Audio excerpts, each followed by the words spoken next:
शुक्रवार को बाराबंकी में जैदपुर बाईपास निकट पंजा हॉस्पिटल के सामने मैदान में आयोजित विशाल चुनावी जनसभा को प्रधानमंत्री नरेंद्र दामोदर दास मोदी ने संबोधित किया। उनके साथ मुख्यमंत्री योगी आदित्यनाथ भी मौजूद रहे।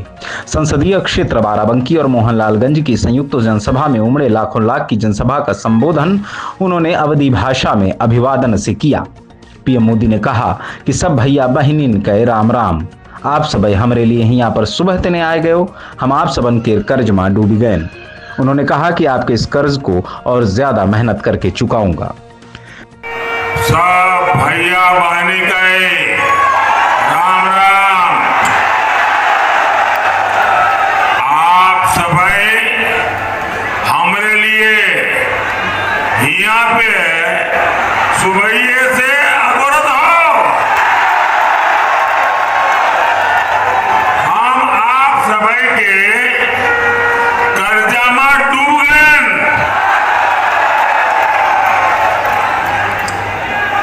आपके इस कर्ज को मैं और ज्यादा मेहनत करके चुकाऊंगा। पीएम मोदी ने कहा कि 4 जून दूर नहीं है। पूरा देश, पूरी दुनिया जानती है कि मोदी सरकार की हैट्रिक बनने जा रही है। नई सरकार में गरीबों, युवाओं, महिलाओं और किसानों के लिए बहुत सारे बड़े फैसले लेने हैं। इसलिए बाराबंकी और मोहनलालगंज के लोगों से आशीर्वाद लेने आया हूं।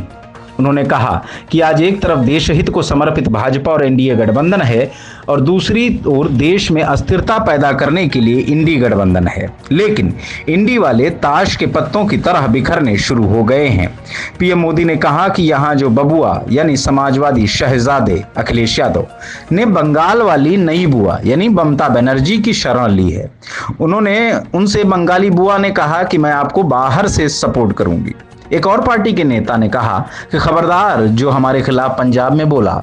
पीएम मोदी ने विपक्ष के इंडी गठबंधन दलों के नेताओं पर व्यंग करते हुए कहा कि पीएम पद के लिए यह सब मुंगेरी लाल को पीछे छोड़ रहे हैं। एक और कांग्रेस नेता ने कहा कि रायबरेली के लोग पीएम चुनेंगे, इससे सपा के शहजादे यानी अखिलेश यादव का दिल टूट गया, बस आंसू नहीं निकले, सारे अरमान रह गए। पीएम मोदी ने मौजूद भीड़ से सवालिया लहजे में कहा कि ऊट पटांग खिचड़ी को आप अपना वोट देकर वोट बर्बाद करेंगे क्या? उन्होंने कहा कि जब देश में दमदार सरकार होती है तो फर्क साफ दिखता है। कमजोर सरकार का क्या आज है कल नहीं है। दमदार का मतलब अवध बेहतर जानता है। राम मंदिर को लेकर पीएम मोदी ने कहा कि जो पहली बार मतदान करने जा रहे हैं उन्हें नहीं पता होगा कि आप सबके वोट के कारण 500 वर्षों के इंतजार के बाद रामलला विराजे हैं। इतिहास की यह बड़ी घटना है। पीढ़ी दर पीढ़ी हमारे पूर्वजों ने संघर्ष, बलिदान, त्याग की पराकाष्ठा की है। लोग जब टेंट में रामलला को देखते थे तो आंसू नहीं सूखते थे। कांग्रेस पर प्रहार करते हुए पीएम मोदी ने कहा कि अपने वोट बैंक को खुश करने के लिए पहले रामलला को टेंट में पहुंचाया। इनकी न जाने राम से कौन सी दुश्मनी है कि अब इन्होंने निमंत्रण ही ठुकरा दिया था।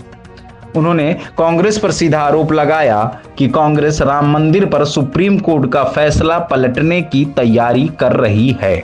किसी भ्रम में मत रहिए। उन्होंने कहा कि कांग्रेस ने देश के टुकड़े कर दिए, उनके लिए परिवार और पावर ही महत्वपूर्ण है। यह लोग राम मंदिर पर बुलडोजर चलवा देंगे।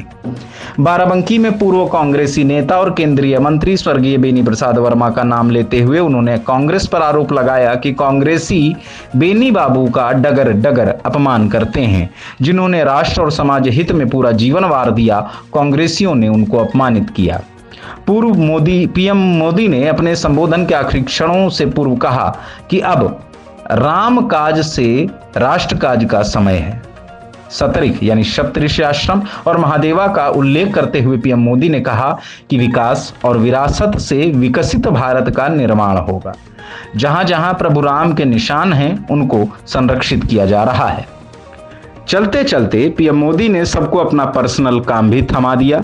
उन्होंने कहा कि घर घर जाइएगा, बुजुर्गों के पास बैठिएगा और उनसे कहिएगा मोदी ने आपको राम राम बोला है।